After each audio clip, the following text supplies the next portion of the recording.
Hello, ladies and gentlemen. Welcome to another episode of the Harm Reduction Report. We're on week 32 this week.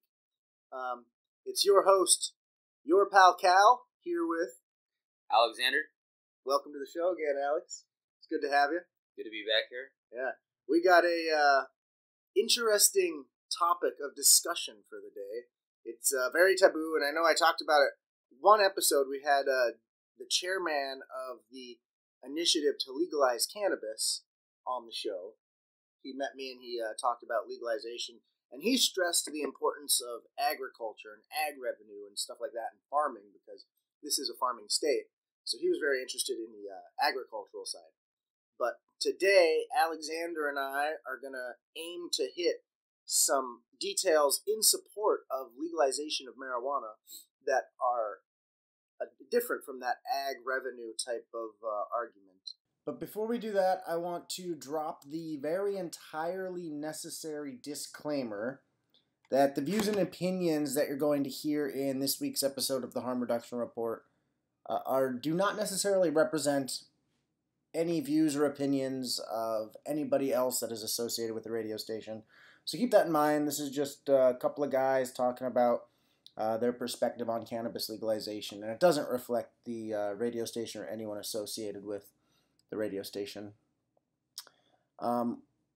As I mentioned, we're going to get into the legalization of cannabis, so I figured I'd give you guys a little update about the group called Legalize ND, who is the group that is striving for legalization of cannabis and doing, the bulk of the work. They're doing the petitioning, and they're organizing the petitioning, and they're arranging the fundraising efforts and things like that. And what it sounds like, the most recent update last month, was that the petition gathering, the number of signatures was at 13,000, and there was like 13,456 necessary signatures or something like that to get the matter onto the ballot in November of 2018, November of this year. So it sounds very promising that the legalization of cannabis will at least be an issue that we can vote on. And I am going to vote yes. I would urge everyone else to vote yes, support the legalization of cannabis. And that's kind of what this episode is going to be geared towards. It's going to be geared towards sharing my perspective and Alexander's perspective and some of the points that I think are strong related to why people should support passing the legalization of cannabis. And yeah, I'm excited to share those points. I think a lot of people maybe haven't heard all the points, or maybe they have heard the points and people are on the fence. But I'm excited. I'm just having fun, and I'm excited that it'll at least be on the ballot. And if we do a good job and our points are good enough, and you guys all agree, then we can vote cannabis to be legal. Stop locking people up and start reaping the rewards of tax benefits. Stop sticking tax revenue. Stop sticking people in jail and prison unjustly. Stop taking financial aid from children. And basically just empower people to, use the rights that this country was founded on. That is one of my favorite ways to frame the argument, is that cannabis use is simply a human right. The use of substances is a human right. But, of course, it's unhealthy. It carries its baggage, and there are totally tons of risks. I understand the healthcare side, people getting addicted to drugs and costing resources to society and stuff. So I understand the need to try and combat, rampant drug use, if you want to call it that, or unregulated drug use. I don't know exactly what you want to call it, but I understand that side as well. But as you'll hear in the discussion, there's a study that demonstrates states that have legal cannabis actually have a decrease in opioid addiction, opioid overdose, and related deaths heroin-related deaths and things like that. So my suspicion is that that finding can generalize to other substances and other addictions as well. But only time will tell, only research will tell. Another update related to the Legalize ND group, or the North Dakota Legalization Initiative Facebook group, is they did a poll. They did a poll through some group in Florida, some group in Florida, and the poll demonstrated that a plurality of North Dakotans support the legalization of cannabis for recreational use and for just like full legalization. And what plurality means, it's different. It means that no other group voted more than what the yes voters did. The plurality, the group that holds plurality, I guess you would say. So basically, more people are in favor of legalizing the full legalization of cannabis. More people are in favor of that than any other vote. So that is good. That's encouraging. So yeah, that is the pre-show update, little update session, and let's go ahead and just jump right into our discussion about legal cannabis. So welcome to the show. I hope you guys are having a good day, and thanks for tuning in. And we're just going to go ahead and jump right into it. So, what is your stance on legal weed, Alexander? Yeah, over the years I've taken the position of being in favor of the full legalization of marijuana. That would be, recreational and medicinal use. I think that each state has their utmost duty to fulfill the needs for citizens in creating an environment in where people can get medicine and to heal themselves. And beyond that, the topic of liberty and the topic of just the simple role of government itself is the biggest thing to really be in question here with this legalization issue. Looking at the history and looking at the negative effects that the state has placed, as just as tariffs or any sort of government regulation has effects, this issue here in particular with marijuana has had tremendous effects socially, politically, and especially culturally. There has been a lot of small movements that have been transplanted from the mass American culture, and there's new cultures who are emerging because of the forbearance of marijuana. I mean, the music festival scene, the political activist scene. Those are small cultures, and they're starting to form, and drug lords and other other countries like Mexico and working with Canada and everything, and that's even its own little small culture in a way and system. And yeah, so I'm completely for it. I'm completely for the legalization of marijuana. I think that to have it in an enlightened society, the main thing is education. And if it is a poison, just as we don't use other poisons in nature, like I wouldn't be drinking a drink of, I don't know, wild mushrooms that are going to kill me, because it's not going to kill. I mean, marijuana doesn't kill people, and that's another thing to definitely bring up here, in the fact that there's nothing to show that it has ever killed anyone, right? So, you know how my dad put it into perspective a little bit. He mentioned he's kind of on the fence about the health effects of cannabis. He is of the opinion that inhaling any type of smoke is going to cause damage, and long term, if you're using it in excess and stuff, it's just going to wreak havoc on the body. But he raised a really good argument, and I shared it last time on one of the episodes, but it goes like this. Assuming that cannabis is bad, which we don't know if it is or not, who knows, whatever. That's not the point. The point is, I wouldn't want to see tobacco made illegal. I wouldn't encourage people to go around smoking cigarettes. Yeah. And, because it causes cancer. It's not good for them. Right. We don't, there's a lot of stuff we don't know about cannabis, so I wouldn't necessarily be encouraging everybody to use it. But I don't want to see tobacco made illegal and watch people get locked up in prison because they were smoking a cigarette. And that is the same exact way that cannabis should be viewed.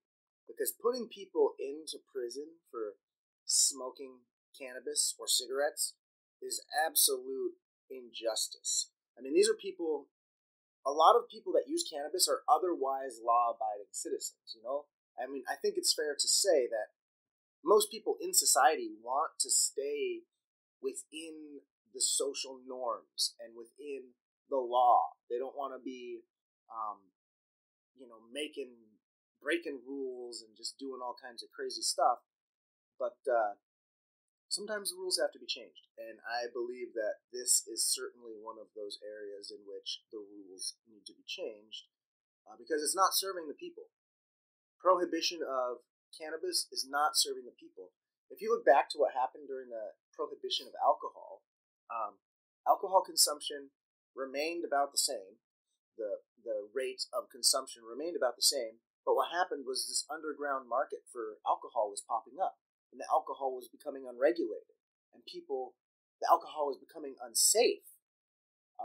Gangs, the alcohol was then pushed by gangs. That's who was profiting by it. When they took alcohol off of the legal market, it turned into the hands of the gangs, and they were making money, and they weren't making safe product, and there were no regulations on the product, and people still wanted to consume it. I mean, people enjoy having a drink or two or three or whatever. They enjoy having drinks. So that continued to cause some negative side effects there. So that's what happens when you prohibit something that there's a demand for. If there's a demand for alcohol and you prohibit it, you make this substance unsafe and you start locking people up. People that are otherwise contributing to society. And the same is true for marijuana, for cannabis. The biggest win in my mind about this bill passing, about the legalization of cannabis happening, is that good people would no longer spend time behind bars. That means your friends, your family, your kids, your brothers, your sisters, or whatever, would no longer sit behind bars for going home at the end of the day and smoking their cannabis. And I imagine there's going to be tons of people listening that are like, my brother or my sister or whatever does that, and they're still a good person. They still go to work. They still hold up life, and they contribute to society, and it would serve no justice to lock them up. So, and even beyond that too, for those who either serve behind bars and everything, or if they do get some sort of misdemeanor or whatever offense beyond that legal offense, and serving time for it, and whatever the call is on it, people who are college students, if they have federal funding at all, getting cut for that, ruins people's lives just because they, if somebody decided to try marijuana, maybe even for the first time. Yeah. Just to experience it. That's one of the things that really irks me. Like, my girlfriend has 2 kids, and I love them and I care about them, and I imagine that when they get to high school and they're hitting those teenage years and adolescence is upon them, a lot of people experiment with cannabis, and I would feel terrible to watch her kids get caught up in the legal justice system for something that they did once or twice or 3 times, something that they were experimenting with, something that, I mean, on one side, I'm grateful that, they would have been caught and it would have been brought to light to me and my girlfriend, like, hey, the kids are smoking weed. We don't want our kids smoking weed and stuff, But the side effects of that, for that, like you mentioned, for financial aid to be revoked as an opportunity, and then there's all these housing consequences and all kinds of employment consequences and housing loans and loans for education and stuff they become inaccessible to them. Like, resources to empower people's lives become revoked when cannabis is underground, and that just perpetuates the negative impacts that illegal weed had in the first place. So it really makes no sense to continue locking people up. There's an epidemic of mass incarceration. I mean, it's not right. It's not serving the people. So that's the biggest one. I have a list here in front of me, and there are so many things, and I know I'm going to miss things. We're going to run out of time, too. But the other thing is the tax profits. I mean, if you're not sold on the compassion component at our first point, the second one is another big one to me, is tax. Legal cannabis means that the state can tax it. The state can tax cannabis. And what that means is that drug money is no longer going into the hands of gangs or criminals. It's no longer going into the pockets of making people rich that are selling illegally an unregulated product and so on and so forth. It means taxation of cannabis and legalization of cannabis means that the proceeds from cannabis could be used to build schools, which is what we've seen in Colorado. Fund rehabilitation programs, drug rehabilitation programs, even applied to cannabis addiction. That just because I'm in support of cannabis legalization, and that's not to take away from, people experience cannabis addiction. I hear them say, or that's what people report every once in a while. And so tax proceeds could go to treating cannabis addiction. Meth addiction and opioids addiction is an even bigger problem, which is where probably more of the money would go. Repairing roads. I saw something on Facebook called Pot for Potholes. So basically any issue that our state has that has not been addressed because of the term budget deficit could now be addressed if legal cannabis was to pass. I'm sure there are some little maybe nuances to that statement. Maybe there are certain things that the proceeds could not be applied to. But overall, more money is a good thing for our state. Our state would become more wealthy and have more opportunities for growth. I think it would also bring a healthier product to those who are looking for medicine. It reminds me of when I went down to Colorado and I went and explored a dispensary out there for the first time. Yeah, years back, shortly after legalization there, recreationally, I went down there and I checked out a dispensary. I didn't get anything, but I went and I was just curious to see what it was all about and everything. And it seemed like there was like a certain standard there.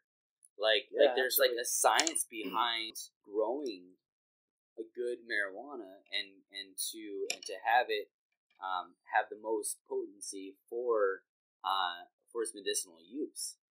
I mean, CBDs are drawn out of the plant, and there's a lot of research behind different chemicals and different strains and everything. This is the sort of stuff that really doesn't happen unless it really is brought full light to the government. Yeah, research is required. I mean, the only way to get that research done and to get those, like CBD, the component of the plant that does not get you high but still serves as medicine, that can't happen unless it's legal and research is happening and people are discovering new things about the plant. Exactly. Yeah, and it's easy to compare the marijuana that comes from a dispensary that has that research back behind it, and to take the bricks, right, that we see coming across the border of Mexico, and compare that stuff and maybe even what that stuff might be laced with, and people are taking risks on it and everything, and they're not getting, people are illegally trying to get a medicine, and they're not even getting a good dose of their medicine, then I mean, we as citizens are not allowing them to go forth and heal themselves. So that's definitely a good starting point here with the tax profits and actually bring it to the state and stuff. That's one of my favorite arguments, and I find myself saying that every time I pick a new argument from the list. I say that's my favorite way to frame the argument. But what I mean is, people. Okay, so medical cannabis passed in our state. Yes, it has passed. It just has not been enacted for whatever reason. I don't know exactly why. I think there's some dragging of the feet or some sort of bureaucratic sort of just too much noise, I think, to jump through and actually get the medicine enacted, I think is what's happening. So what I'm getting at, though, is people need this medicine. Like, people really need this medicine, and they have been waiting for it for years, and they're frustrated. That's one reason. When I was petitioning, I found that I had a surprising amount of support. I did not expect people to be signing as readily as they were. But they did. They signed. They were in support of full legalization of cannabis. And part of that is because people are frustrated that they're not able to get their medicine yet, their cannabis medicine. I've heard people in states where it's legal. I've seen interviews where people have used cannabis for pain. Cannabis has been used to replace the addictive opioids, the opioid medication, the opioid painkillers, the narcotic painkillers. And actually, that's kind of a bold claim to state that the legalization of cannabis can help decrease opioid addiction. Right? I'm not just spitting that out off the top of my head. I have here an article from the Journal of the American Medical Association. Okay, so this JAMA, Journal of American Medical Association, they're a renowned medical journal. They're reputable, and they have produced a lot of studies, and they know what they're doing. And the peer review process is on their side in releasing legitimate information. So they performed a longitudinal analysis, which basically means they did a study that was released this year at the beginning of April. So it's very recently. This isn't an old study. This is done this year, 2018, April 2018. And what the study ended up showing was that states that have legal cannabis, some variety of legal cannabis, have a significant decrease in opioid and heroin-related issues such as death and addiction. There are 7 other recent studies that demonstrated the very same thing. So, legalizing cannabis is an easy step in combating the very severe opioid epidemic in our country. I'm wondering, like, which is worthwhile to fight for, right? Is it worthwhile to fight for recreational use, or are we fighting this for the decrease in opioid addictions? Yeah. And there's no side to take on it. It's for both. Mm-hmm. And to bring opioids, this is like probably one of the worst worst things that has come out of pharmacies and out of it's a legal product, right? Yeah, they lied about the addiction rates right off the bat. They mentioned that 1% of people will become addicted to opioids if they use them appropriately. Mm-hmm. And that is a statistic that is absolutely not correct. I think that's one of the more interesting things, because we're talking about legalization and everything. Well, I mean, there is a like, we can go, well, there is a product out there that is legalized, and if we're for pain, and we can go ahead and treat people this way, but the negative effects of it and the addiction is where we can solve things with the full legalization of marijuana too. Yeah. Um, I want to mention one thing. You referred to legalization of recreational cannabis, and essentially, I mean, that is one way to word it. I personally like to avoid that phrasing because I feel like that's not entirely why I'm doing it. It's maybe more of a nuance, maybe an arbitrary distinction to make, but I like to avoid recreational because that, for me, that's not what it's about. But of course, absolutely, for people, that is what it's going to be about. Is legalizing for recreational, and I mean that is one thing that it is about. Mm-hmm. Yeah, we're speaking about recreation. I mean, how many people really think of opioid usage as being recreational too? And then a lot of kids nowadays do because they're found they're in the pills. Pills look safer. They're like, oh, doctors give this. It can't be that bad. My grandma's taking it, or my mom is taking it, or whatever. It's right here in the mirror, not locked up. There's nothing wrong. And people don't understand, just as I didn't. I didn't understand the dangers of opioids. Or like the ADHD pills. That's a huge one. Mm-hmm. I mean, when I was thinking about, how many people actually see it as being an actual recreational use, in my mind, I don't really see it as that. I guess I supposedly just really see it as an addiction, not really as much of a party drug or anything like that. But people use ADHD pills to party, to keep them up all night, and that's another one of those things that obviously is legal. You have to go through your doctor, you get it from a pharmacy, and it can be dispersed easily, very, very easily. And I'm not too sure on the addiction rates on that, and I wonder even if that is affected too with like states such as Colorado, Washington, because you're talking about the study that you're talking about looks at opioid. That was specifically opioids, right? And I'm wondering, is there any effect on Adderall? Like, does it include that? So, is this result from the study generalizable not only to opioids but just alcoholism and addiction? Exactly. And that's another big point too here. It needs to be legal for us to find out. And my suspicion is that introducing legal cannabis will create a different balance in people's life that will yield lower rates of addiction. That's my hypothesis. That's my guess. And that's kind of based on what we've seen happen in Colorado and Oregon and the other states that have legal cannabis. And sort of, that's my hypothesis. That's what I'm thinking will happen. And you even bring about the word depression too. People take drugs to relieve their troubles in lives, depression, anxiety, whatever it may or may not be. And a lot of that depression, a lot of those effects, a lot of what people are feeling and being frustrated with life, quite a bit of it has to do with the legal system.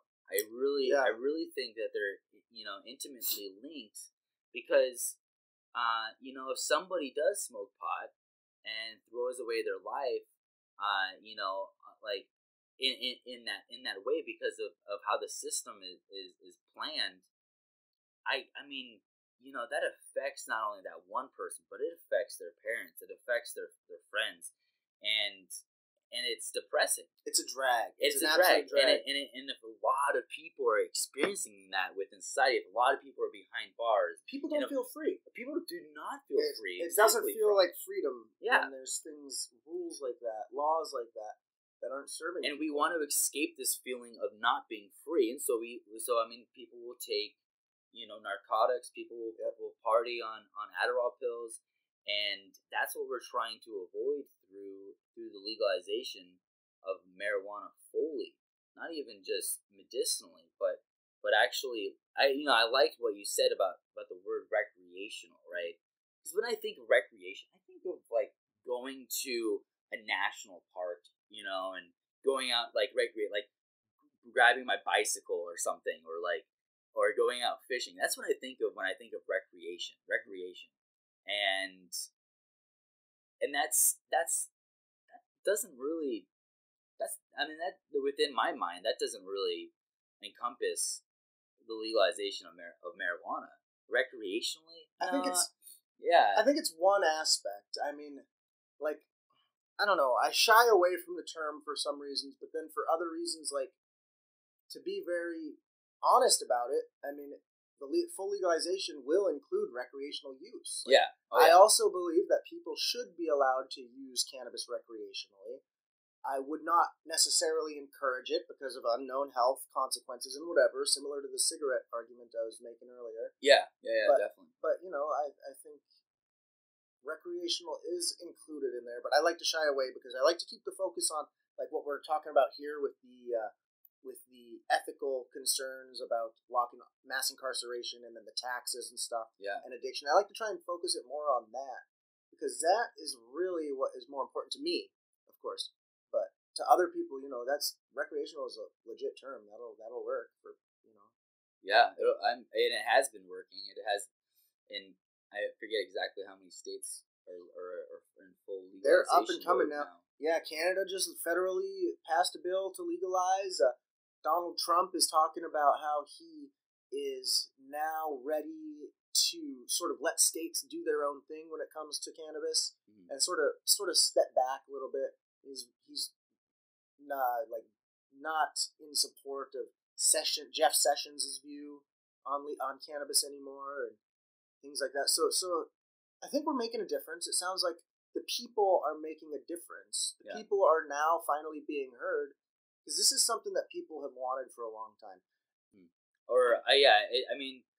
It reminds me of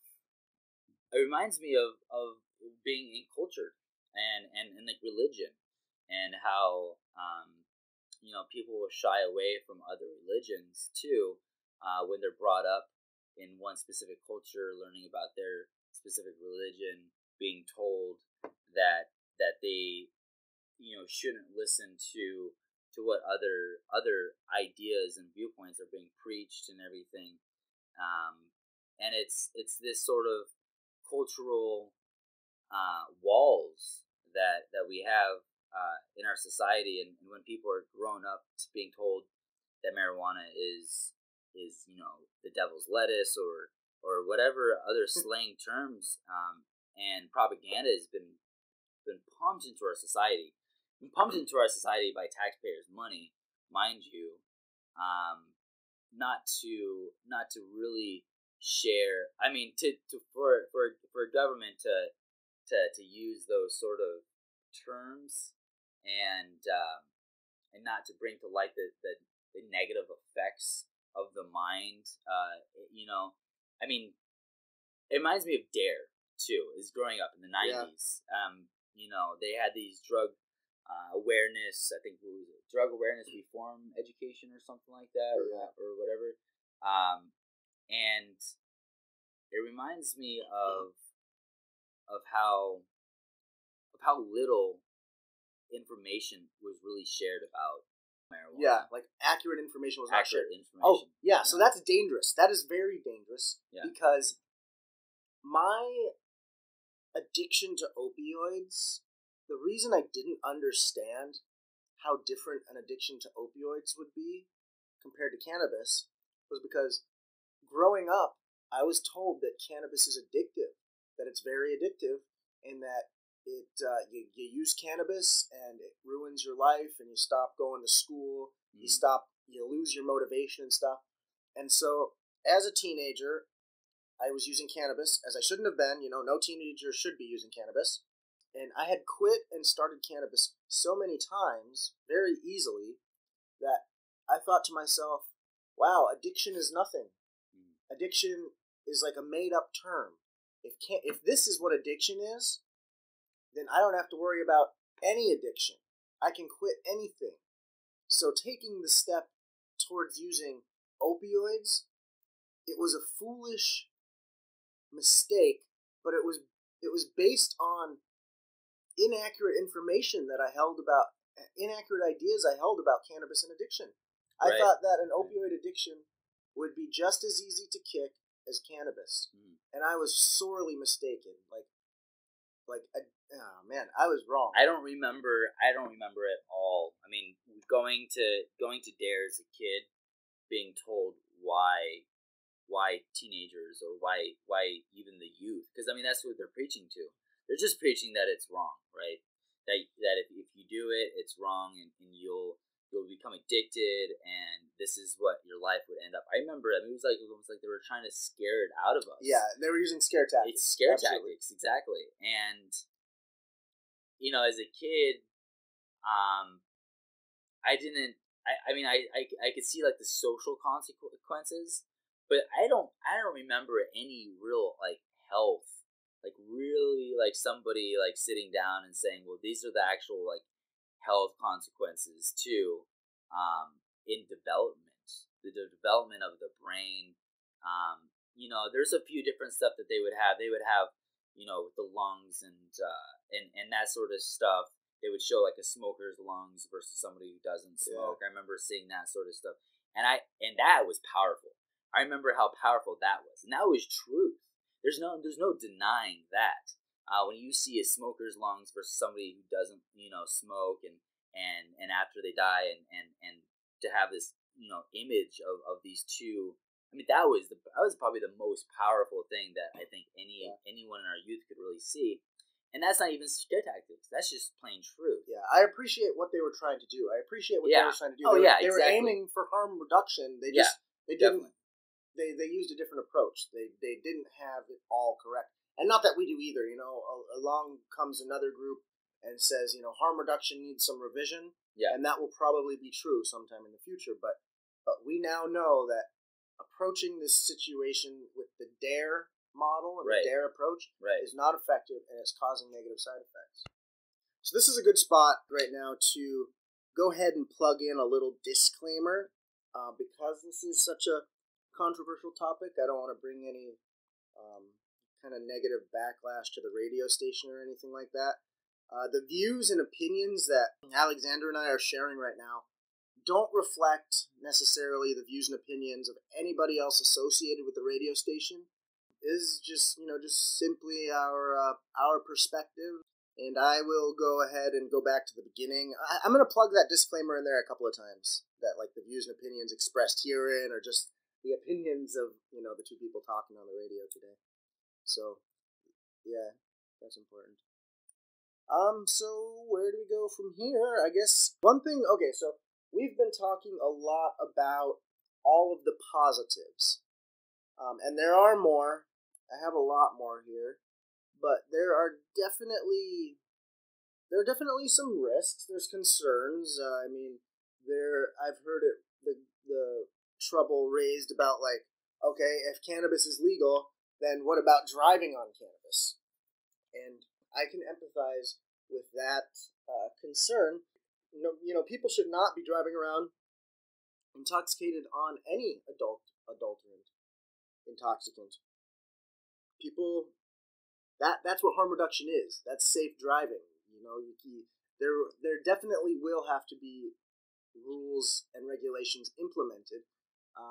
And one good little detail I have to combat that is they actually do now have a field test similar to what they have with alcohol that they can use with cannabis. Basically, what it is a mouth swab that they just swab a driver's mouth if they suspect them of using cannabis, and the swab is able to determine if the person has used cannabis within the last 3 hours or 6 hours, and that is very reasonable to me.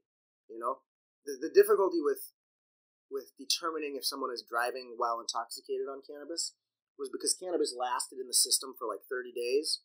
So if someone had a blood test and they had cannabis in it, that doesn't mean they're intoxicated on cannabis, because it could be from 30 days ago and they're not high anymore. So this field test strip is a really good thing to sort of combat that issue. And absolutely, that is an absolute necessity. People should not be driving around intoxicated on anything. I think another negative effect too that the full legalization of marijuana could bring is the possible availability to our youth. Yes, that was another as well. one. Yeah. I mean, it happens where even to this day with alcohol, a lot, we'll have kids who get their hands on alcohol in high school and everything, and they use it, and maybe they will drive on it, maybe they will become addicted to it early on and stuff. And with the legalization of it, it's going to be more abundant in our society, and it won't be something that we're like trying to hide, because I think having it be a prohibition is kind of swept under the rug a little bit. It's kind of hidden, and kids still get their hands on it and everything now that it's illegal in the state and everything. But maybe if we bring it out to the light a little bit, I don't know exactly how how it'll go. I don't know if Colorado is experiencing more of the youth in smoking it, and we know like we were talking about Dare beforehand. I don't remember ever being sat down and told that using marijuana early on during the time of when you're in high school will affect your development of the brain. I imagine it does. I imagine I imagine that, like, so in studying psychology, what I've learned and gathered is that any experience, anything you put into your body, changes your development, changes your brain. Like every single day we have different experiences, and that literally changes the shape of our brain and the functioning of our brain. Even just the minute experiences of like doing this radio episode. Right. We're going to have brain changes and thought changes. Yeah. And so I imagine there is developmental differences when a teenager smokes cannabis. I imagine that is true, and that is a risk. That is a concern. Yeah. That is a very real risk that teenagers will get their hands on cannabis in states with legal cannabis, especially if there's not little mandates about where you can grow, right? Like a concern is that people will be able to grow weed in their backyard, and kids, just walking to school, pick a bud right from over the fence, just pick a bud and walk to school or whatever, and they have access to cannabis. And that is something that we would also have to, we'd have to deal with that. That's one of the little hurdles we'll have to figure out, making mandates about where cannabis can be grown. I mean, I would agree to not grow cannabis within city limits. I think that's very reasonable for people to have to abide by that law. But also, beyond that, there is a survey out there in which high school students were asked whether it's easier to get their hands on marijuana or alcohol. And in this survey, a large percentage of high school students, I wish I had the thing, I'm not connected to the internet right now, but a large percentage, a surprising percentage of students said that it was easier for them to get their hands on cannabis than it was for them to get their hands on alcohol. Wow. Yeah. And part of what I believe contributes to that is the fact that cannabis is illegal, right? So whenever you go to a liquor store, because it's legal, there is regulations. You have to go in there with an ID, and it's above ground. They're not going to be doing, they have a reputable business to uphold. They're not going to be selling cannabis to minors. Right. They're not going to be selling alcohol to minors because they're doing a legal business. If you bring cannabis above ground, it'll be the same case for cannabis. People, in order to buy cannabis, you're going to need an ID. You're going to need, they're going to be upholding a reputable business, and they're not going to want the risk of selling to minors. And you have to factor in, I mean, of course, it will still get into the hands of minors. Yeah. But think about like a kid asking an adult to buy them alcohol. The adult is going to be not likely to do that because there's legal consequences. Yeah, definitely. Whereas when it comes to cannabis, someone selling cannabis illegally is already committing a crime no matter who they sell to. And I think that is a huge contributing factor to kids getting their hands on cannabis more easily than alcohol. Because the weed dealer is thinking like, oh, it doesn't matter who I sell to, I'm committing a crime no matter what. So it's not as much of a stretch for them to sell to a minor. Another awesome detail. I know we said we were going to touch on some of the negatives here, but I keep going with the positives. But here's one more. The gateway theory. I think that the current legal status of cannabis contributes to gateway theory when it comes to cannabis. Think about when you go to a liquor store.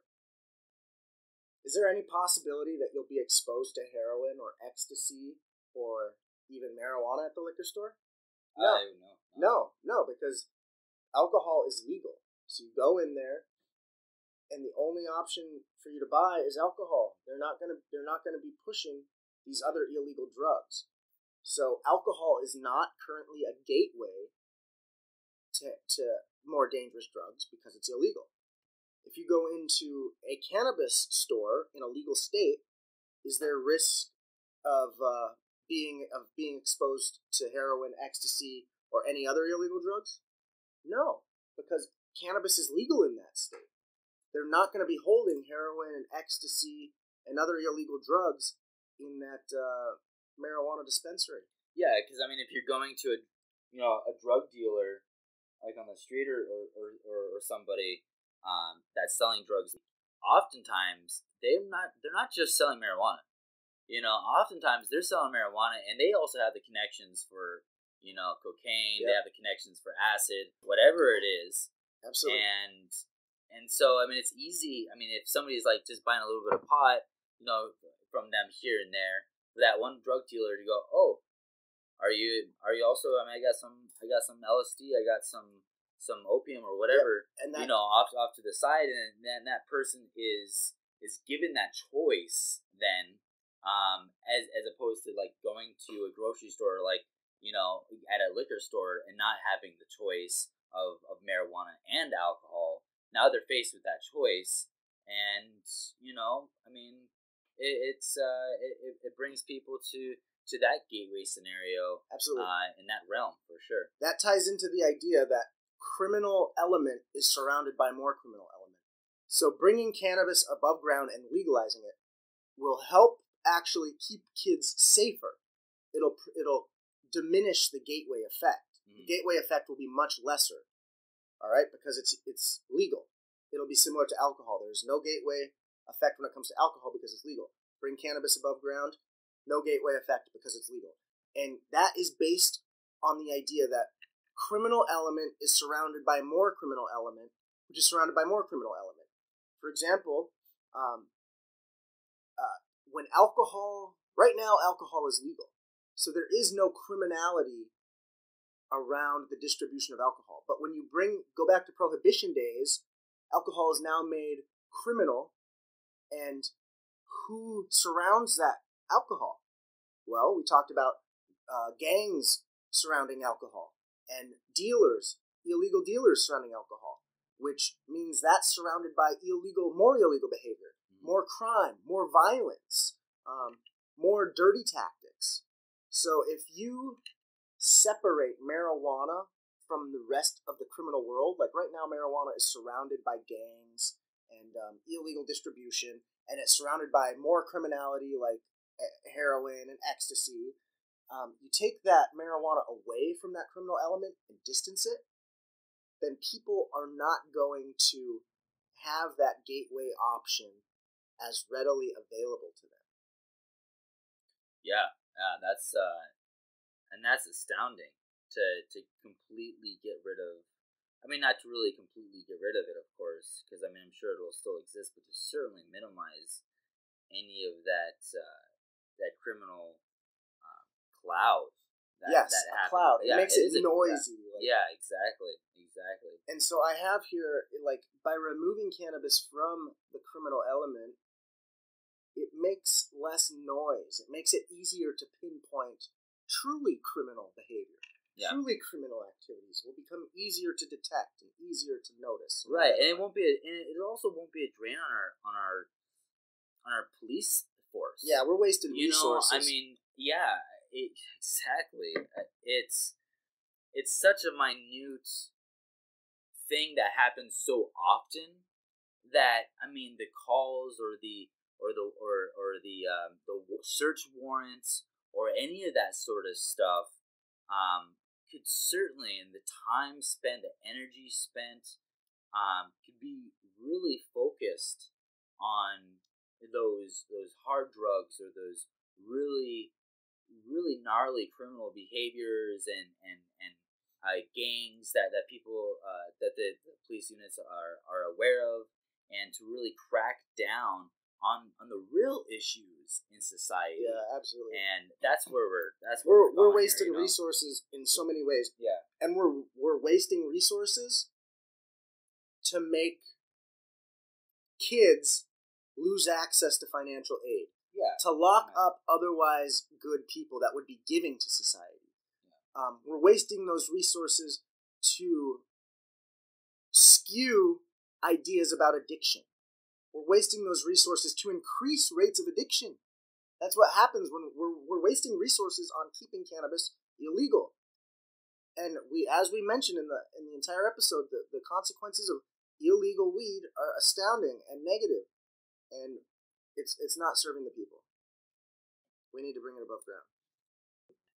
If there's any reform to a church, if there's any reform whatsoever where people of position will go against the grain, they're excommunicated. They're gone from the system. They lose their position. They lose their reputations, their reputable practice and everything. And oftentimes they'll be forced into seclusion, and with their careers absolutely fumbled. We're seeing that change. We're seeing that. It's not to say that obviously there are no politicians, or there's no doctors out there. There's no people of high standing within our society that don't speak out against it. But it's rare, and it's also obviously that risk, and it's totally understandable that is a risk. But those are also the people that we need to have stand out against it. So it's very encouraging when that happens. Yeah, exactly. It's just kind of a cycle in history. It seems like it's in a lot of, I mean, looking at Gandhi or looking at Martin Luther King and thinking about what their position was in society. I mean, Gandhi was somebody who went and studied law. He was respected, and then went ahead and promoted a certain movement.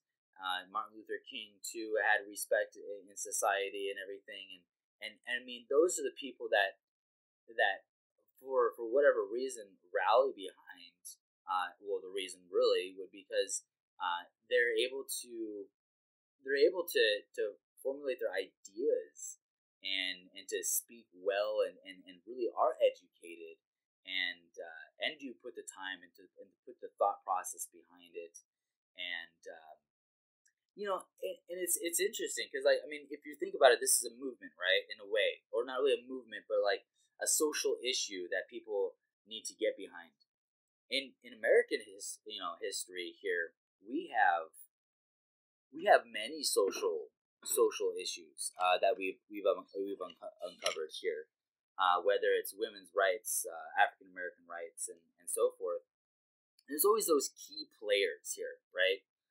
But within this movement, or this social issue here of marijuana, I don't see any real key players going on. I can't think of any real key players that are trying to move things forward in a specific way. Yeah. And maybe that's what we're missing too. I mean, if that's going to be a tactic or whatever, or how maybe it will unfold, and that sort of thing. I wish we would have had time to get into like you're talking about key players.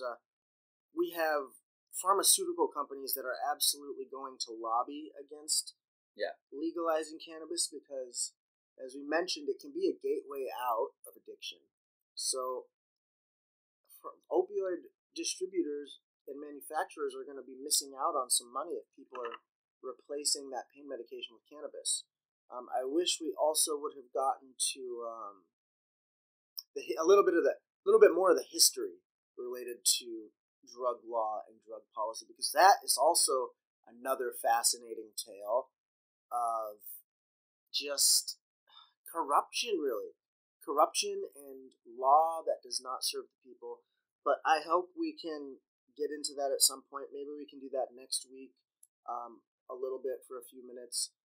Basically, I want to wrap things up by saying, the legalization of cannabis is a very controversial topic, and I understand why. But following the points from within the episode, legalization of cannabis is harm reduction. It really is, and we need to strive to implement more harm reduction practices in society and just create law that is supportive of the people. So yeah, with that being said, Alex, sorry to cut you off. We don't have any more time here, but I want to thank everybody for listening and tuning in. I want Alex, thank you for being on the show. Yeah, of course, thank you. It's been a pleasure chatting. Yeah, mostly thanks to the listeners. Yes, thanks everybody, and thank you for giving us a spot on the radio to share this. As I mentioned before, the views and opinions expressed in this week's episode of the Harm Reduction Report and any episode of the Harm Reduction Report do not necessarily represent the views or opinions of anybody associated with the radio station. Oh, yes, real quick. I have about 50 seconds left. For an upcoming episode, I have some exciting news. Their option of having a discussion with the mayor of Lafayette, Colorado is an option that's on the table. Make sure you guys get out there and vote in November of 2018. Be ready to vote. Tune in for some more cannabis discussions. Anyone interested in donating or following to the legalization efforts, or just looking at Facebook to sort of get a better understanding of the arguments and what's going on, you guys can find the ND Legalization Initiative page by typing that into Facebook and liking their page, and their statuses will update for you. Or the Legalize ND Facebook page is also another group from which they operate.